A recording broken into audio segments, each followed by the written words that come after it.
But to the herald grey the Peleid turned, and the old man shuddered under his gaze and shrank from the voice of the hero.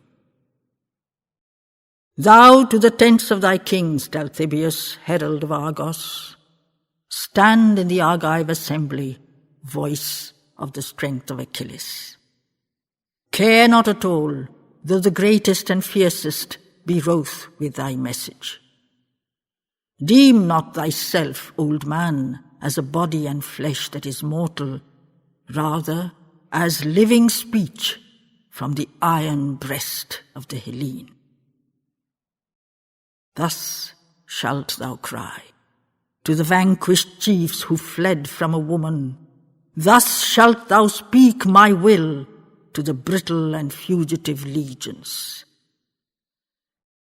Now Achilles turns towards Troia and fast-flowing Xanthus. Now he leaps at the iron zone, the impregnable city. Two were the forms of the gods that o'erhung the sails of Pelides, when with a doubtful word in his soul he came wind-helped from Hellas, cleaving the Aegean deep towards the pine-crested vision of Ida. Two other fates that stride with the hero counting his exploits. Over all earthly things, the soul that is fearless is master. Only on death he can reckon not, whether it comes in the midnight, treading the couch of kings in their pride, or speeds in the spear shaft. Now will I weigh down that double beam of the Olympian balance, claiming one of the equal fates that stand robed for the fighter. For to my last dire wrestle I go with the archer of heaven, and ere the morning gleam have awakened the eagles on Ida, Troy shall lie prone, or the earth shall be empty of thee and Achilles. But for whatever fate I accept from the ageless immortals, whether cold Hades dim, or Indus waits for my coming, pouring down vast to the sea with the noise of his numberless waters, I with Zeus am enough. Your mortal aid I desire not. Rushing to Troy like the eagle of Zeus, when he flies towards the thunders, winged with might, the bird of the spaces, upbuoying his pinions, nor shall my spirit look back for the surge of your Danaan fighters, tramp of the Argive multitudes, helping my lonely courage. Neither the transient swell of the cry Achaean behind me seek, nor the far-speeding voice of Atrides guiding his legions. Need has he none for a leader, who himself is the soul of his action. Zeus and his fate and his spear are enough for the Phthian Achilles. Rest, O wearied hosts, my arm shall win for you Troia, quelled when the stern aeons break, and the Penthesilea lies like a flower in the dust at my feet. Yet, if Ares desire you, come then, and meet him once more with the cry and the trampling. Assemble round the accustomed chiefs, round the old victorious wrestlers, wearied strengths dear Phoebus leaves you, or sternest Aeneas. But when my arm and my fate have vanquished their gods and Apollo, brilliant with blood when we stand amid Ilion's marble splendours, then let none seat deaf flame on the glory of Phrygia's marbles, or with his barbarous rapine shatter the chambers of sweetness, slaying the work of the gods and the beauty the ages have lived for. For he shall moan in the night remote from the earth and her greenness, spurred like a steed to its goal by my spear dug deep in his bosom, Fast he shall fleet to the waters of wailing, the pleasureless pastures. Touch not the city Apollo built, where Poseidon has laboured. Seized and dishelmed and disgirdled of Apollonian ramparts, empty of wide rolling wheels and the tramp of a turbulent people, Troy, with her marble domes, shall live for our nations in beauty, hushed amid the trees and the corn and the pictured halls of the ancients, watching her image of dreams in the gliding waves of Scamander, sacred and still, a city of memory spared by the Grecians. So shalt thou warn the arrogant hearts of Achaea's chieftains, lest upon Greece an evil should fall, and her princes should perish. Herald, beware, how thou soften my speech in the ears of thy nation, sparing their pride and their hearts, but dooming their lives to the death stroke. Even thy time-touched snows shall not shield thy days from my sword edge. Wroth grew the old man's heart, but he feared Achilles, and slowly, over the margin grey on the shore of the far-sounding ocean, silent paced to the tents of the Greeks and the Argive assembly. There, on the sands, while the scream of the tide as it dragged at the pebbles strove in vain with their droning roar, awaiting their chieftains, each in his tribe and his people, far down the margin Aegean, Argolis' sons and Epirotis' peers, and the isles and the southern, Locris swarms and Messenius pikes, and the strength of the Theban. Hosts bright-armed, bright-eyed, bright-haired, time-hardened to Eris, stretched in harsh and brilliant lines, with a glitter of spear points far as the eye could toil.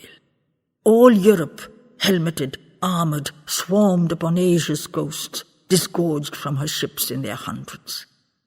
There, in the wide-winged tent of the council that peered o'er the margin, high where the grass and the meadow bloom failed on the sand-rifted sword edge, pouring his argent voice, Epeius spoke to the princes. Rapid in battle and speech, and even as boy in a courtyard tosses his ball in the air and changes his hands for the seizing, so he played with counsel and thought and rejoiced in his swiftness. But now a nearing fate he felt, and his impulse was silenced. Stilled were his thoughts by the message that speeds twixt our minds in their shadows, dumb, unthought, unphrased, to us dark, but the caverns of nature hear its cry when God's moment changing our fate comes wizard silently into our lives. And the spirit too knows, for it watches. Quiet he fell, and all men turned to the face of the herald. Mute and alone, through the ranks of the seated and silent princes, old Deiphobus paced, nor paused till he stood at the midmost, fronting that council of kings. And nearest to Locrian Ajax, and where Sthenelus sat, and where sat the great Diomedes, chiefs of the south, but their love was small for the kings of the Spartans. There, like one close to a refuge, he lifted his high chanting accents. High was his voice, like the wind's when it whistles shrill o'er a forest, soul of all sounds at night, for the kite is at rest, and the tiger sleeps from the hunt returned in the deepest hush of the jungle. Hearken, O kings of the world, to the lonely will of the Phthian. One is the roar of the lion heard by the jungle's hundreds. One is the voice of the great, and the many shall hear it, inclining. Lo, he has shaken his mane for the last great leap upon Troia, and when the eagle's scream shall arise in the dawn over Ida, Troy shall have fallen, or earth shall be empty of thee and Achilles. But by whatever fate he is claimed that waits for the mortal, whether the fast-closed hands above have kept for his morrows chill of the joyless shades, or earth and her wooings of sunlight, still shall detain his days with the doubtful meed of our virtues. He and Zeus shall provide, not mortals. Chaff are men's armies, threshed by the flails of fate. 'Tis the soul of the hero that conquers. Not on the tramp of the multitudes, not on the cry of the legions, founds the strong man his strength, but the God that he carries within him. Zeus and his fate and his spear are enough for the Thean Achilles. Prudence of men shall curb no more his God-given impulse. He has no need of thy voice, O Atrides, guiding the legions. He is the leader, his is the soul of magnificent emprise. Rest, O ye sons of the Greeks, the Thean shall conquer for Hellas. Rest, expose not your hearts to the war cry of Penthesilea.